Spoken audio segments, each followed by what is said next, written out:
Loué soit Jésus-Christ à jamais.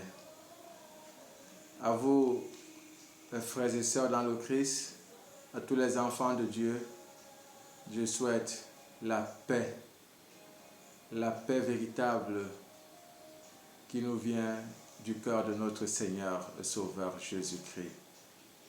La paix à ceux qui sont dans la tristesse, les larmes, les pleurs, les difficultés de la vie.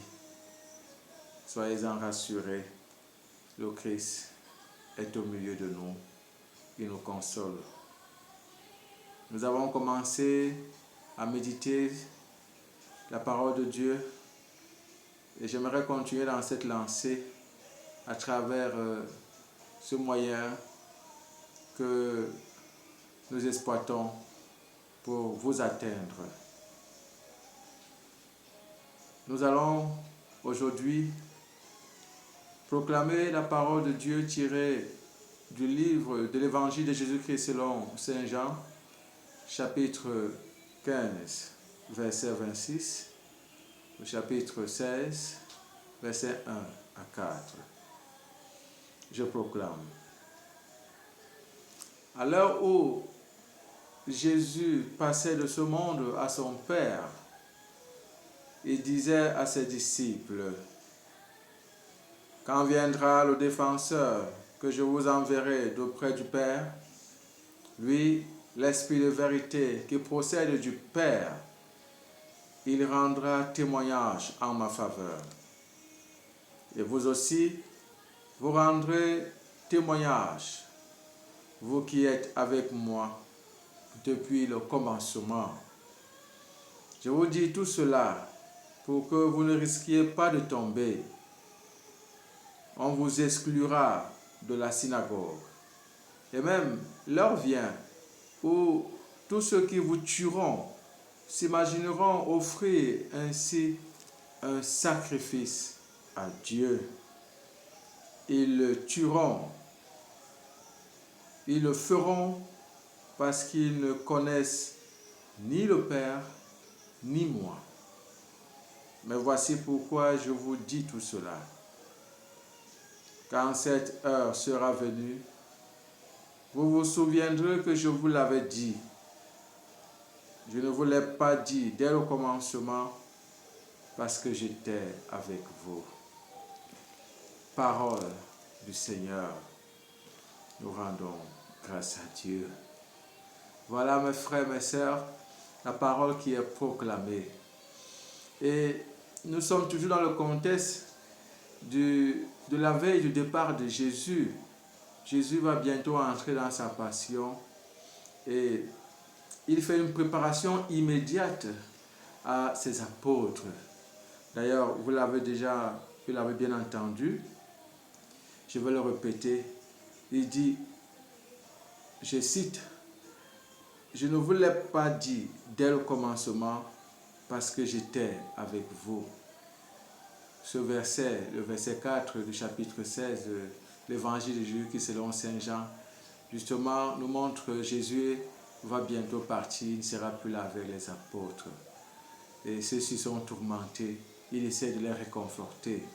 Comme nous aussi, parfois, dans un moment difficile ou de séparation avec nos frères ou nos sœurs, les personnes que nous aimons, par exemple, le voyage lointain qui va durer longtemps, ou même encore, pire encore, la mort d'un ami, d'un frère, d'un être cher. Et voilà, le Christ sait utiliser les paroles qu'il faut.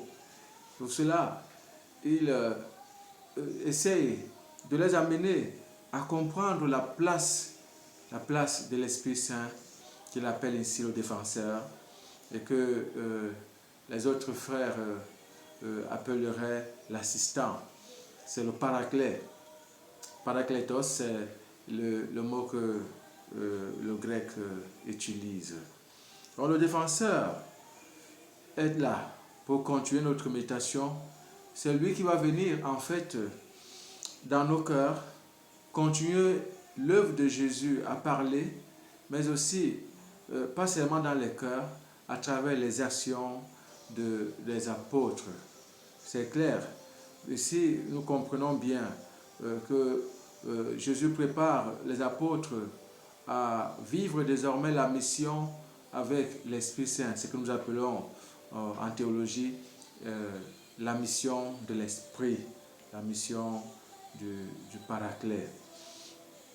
Et dans cette mission, le Seigneur Jésus affirme que l'Esprit va lui rendre témoignage. C'est-à-dire que l'Esprit Saint va rappeler aux apôtres ce que le Seigneur leur avait enseigné. Et ici, le Seigneur est en train de dire clairement que l'Esprit Saint viendra parler en son nom. L'Esprit Saint viendra agir en son nom. L'Esprit Saint ne va pas balayer du revers tout ce que le Seigneur a fait et tout ce qu'il a prédit, entre autres. Nous comprenons que, en vérité, l'Esprit Saint est la continuité de la mission du Christ, tout en étant autonome. Il agit en tant que Dieu. Il agit en tant que Dieu, mais toujours dans la communion avec le Christ. Ce témoignage, donc, va être poursuivi par les apôtres qui auront la lourde mission d'aller annoncer aux uns aux autres la bonne nouvelle. Témoignage, nous le savons en grec, témoin, c'est omartyros, et cela renvoie à une personne qui a été présente à une action ou qui a entendu quelque chose ou qui a vu. Cette personne est témoin. Le témoin, c'est aussi une personne qui protège quelque chose, à qui on a donné quelque chose ou à qui on a dit quelque chose et qui protège cela comme un héritage. Ainsi, les apôtres sont des témoins. Ils sont les témoins de la parole de Jésus. Ils sont les témoins des actions de Jésus. Ils sont témoins les actions de Jésus, comme je l'ai dit. Ils sont témoins de l'Eucharistie. Ils sont témoins des miracles de Jésus, des signes de Jésus. Ils sont témoins des prophéties de Jésus. Et ils devront continuer cette mission de telle sorte que le peuple, le monde entier puisse le savoir, le connaître et le vivre. Témoin aussi, nous le comprenons, va évoluer avec le temps. Et Jésus le prédit d'ailleurs. Lui-même, il dit aux apôtres aussi qu'ils ne sont pas seulement témoins de ce qu'ils ont vu, ni témoins de ce qu'ils ont entendu, mais ils seront des témoins d'une autre façon. Et là, je reviens sur le mot grec omartyros, qui correspond au mot français martyr que nous comprenons mieux. En fait, ici, il faut bien saisir ce sens. Et Jésus lui-même, ici, dans ce texte, le dit déjà, il le prédit. Je veux relire, permettez-moi de le relire. On vous exclura de la synagogue. Alors là, ça commence. L'exclusion, qui veut dire aussi l'excommunication. On vous met hors de la communauté. On vous exclut. Vous ne faites plus partie. Vous êtes banni. C'est déjà le rejet qui entre. Mais bien plus encore, il y a ici, et même l'heure vient où tous ceux qui vous tueront s'imagineront offrir ainsi un sacrifice à Dieu. La Bible de Jérusalem catholique a traduit par sacrifice, ainsi que la liturgie catholique a traduit par sacrifice, et nous le comprenons par rapport à la célébration eucharistique, la célébration de la parole, mais aussi à la donation. Le Christ même se donne en sacrifice. Mais le mot que la Bible grecque retient, c'est latria, qui veut dire le culte. Donc, ceux qui vont vous tuer, ils vont s'imaginer en train d'offrir un culte à Dieu. Donc, il y a ainsi la notion de culte qui revient. Comme ils seront comme en train de se mettre en communion avec Dieu en vous tuant, parce que nous le savons, normalement c'est l'animal dans l'Ancien Testament qui est sacrifié. L'animal, même dans nos cultures, c'est l'animal qui est sacrifié. Mais ici, les apôtres de Jésus vont commencer à être sacrifiés à la place des animaux. Ils vont commencer à être offerts à Dieu par erreur. C'est ça aussi la compréhension du monde, quoi, que offrir un homme à Dieu en le tuant, en le mettant au bûcher, c'est véritablement faire du bien, être dans la véritable religion.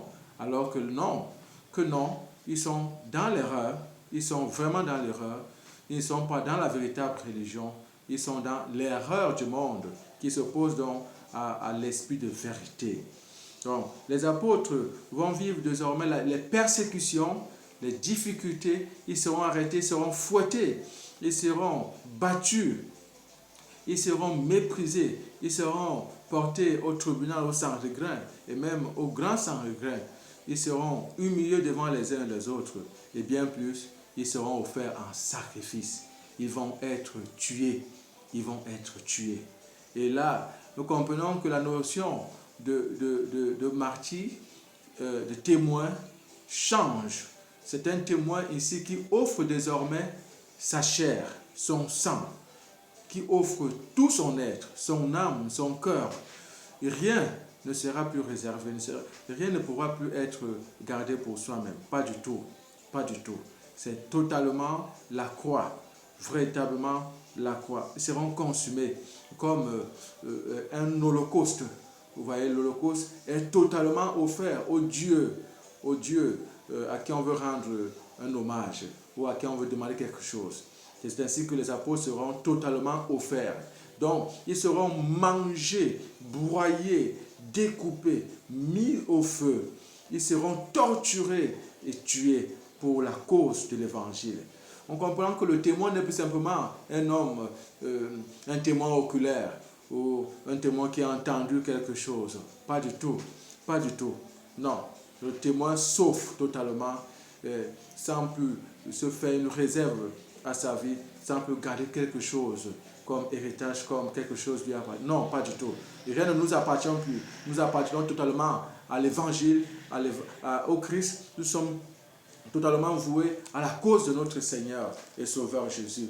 Et la parole de Dieu doit être pour nous une consommation. Ce n'est pas simplement une parole qui est dite comme ce que je suis en train de produire là maintenant.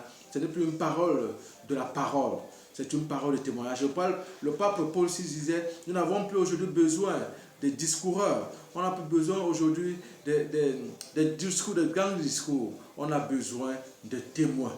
On a besoin de témoins, c'est-à-dire les actions.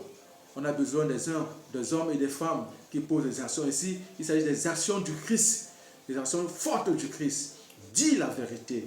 Parler au monde, essayer de changer le monde, essayer d'apporter au monde cette parole qui change, qui nous sorte de l'erreur, essayer d'apporter au monde le Christ dans la vérité et non plus dans les bagarres de caste, de couches sociétales ou encore de religion. Aujourd'hui, on veut avoir le monopole de telle convention, de telle congrégation, de telle religion, de tel poste. Et cela se passe même à l'intérieur de ceux qui se disent aujourd'hui serviteurs de Jésus. Mais le Christ nous dit qu'on n'a plus besoin des bagarres, on n'a plus besoin de se réserver un poste. On a besoin d'être les hommes et les femmes d'action au nom de la parole, au nom de notre Seigneur Sauveur Christ. Nous devons sortir, nous jeter aux autres, nous donner aux autres pour leur bien, pour leur salut et pour la cause du Christ surtout. Il dit, vous me rendrez témoignage, vous qui avez été avec moi dès le commencement. Donc ici, la mission n'est pas de n'importe qui. Il ne s'agit pas de n'importe qui va se lever et aller porter la parole ou vouloir montrer, dire au monde qu'il a le monopole de la parole. Non, il faut apprendre, il faut marcher avec le Christ, marcher avec les disciples du Christ, connaître la parole et aller vivre cette parole soi-même au point que l'ayant comprise, l'ayant vécu, l'ayant médité, l'ayant mangé, ruminé et l'ayant vécu soi-même, on soit donc capable d'aller vers les autres pour donner aussi de cette parole à nos frères, à nos sœurs, et totalement se consommer, se laisser consommer comme sacrifice, comme culte personnel à notre Seigneur et Sauveur Christ. Parce que, en vérité, en le faisant, c'est au Père que nous désormais nous plaisons. C'est à la Sainte Trinité désormais que nous plaisons et que nous nous offrons totalement. Mes frères et mes sœurs, merci d'entrer dans la mouvance de cette parole de Christ qui nous amène à un changement radical et aux actions véritables chrétiennes à l'image de notre Seigneur au Sauveur. J'aimerais vous inviter maintenant à prier avec moi, à offrir au Seigneur cette petite supplication. Seigneur Jésus, merci d'avoir fait de moi ton serviteur. Merci de m'avoir appelé à te connaître à travers ta parole.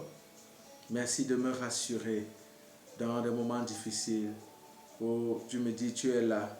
Tu n'as pas voulu me le dire d'abord, de peur de m'empresser. Tu m'as préparé, tu m'as enseigné et maintenant tu t'en vas. Tu me laisses, mais tu ne veux pas me laisser orphelin. Tu me laisses avec ton esprit. Et je sais que ta présence, à travers la présence de l'esprit, est effective. Je te prie de me rendre fort et de faire de moi un véritable témoin de ta parole, en allant toucher du doigt la réalité, en allant apporter aux autres la vérité, mais aussi en apportant des actions qui changent les cœurs, qui changent les mentalités, même si cela va coûter, même si cela va me coûter, même si cela va aller au-delà de simples apparences, jusqu'à aller verser mon propre sang pour toi. Donne-moi la force, Seigneur Jésus, de le faire et d'être véritablement ce témoin dont tu as besoin pour que je chante ta gloire, je chante ta gloire. Alléluia. Merci Jésus, merci Jésus, merci à toi. Bénis notre monde, bénis tous ceux et celles qui portent de par le monde ta parole, qu'ils soient véritablement tes témoins. Amen. Que le Seigneur bénisse notre monde et vous-même, au nom du Père et du Fils et du Saint-Esprit. Amen.